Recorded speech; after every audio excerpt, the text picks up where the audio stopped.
संध्याकाळी मोठ्या प्रमाणामध्ये गारपीट आणि हवा धुंद झाली आहे. त्यामध्ये गव्हाचं, चण्याचं, संत्र्याचं फार मोठ्या प्रमाणामध्ये नुकसान झालेलं आहे.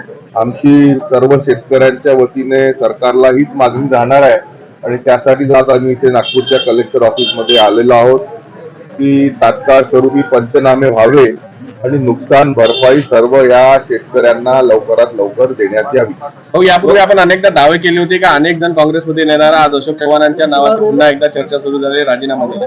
आणि नाना पटोलेंसारखा प्रदेशाध्यक्ष काँग्रेसकडे जो आहे त्याच्या कारभाराला त्रस्त होऊन पुष्कळसे काँग्रेसचे नेते कार्यकर्ते हे लवकरच काँग्रेसला सोड चिठ्ठी देताना आपल्याला पाहायला मिळतील.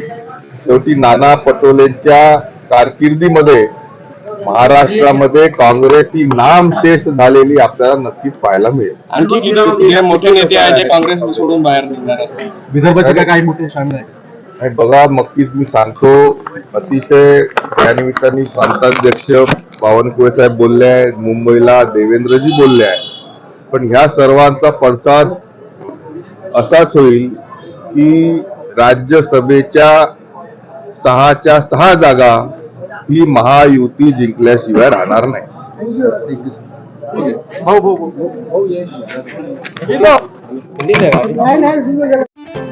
रोजच्या घडामोडी पाहण्यासाठी राजकीय दर्शन न्यूज चॅनल सबस्क्राईब करा आणि बेल आयकॉन दाबायला मुळीच विसरू नका.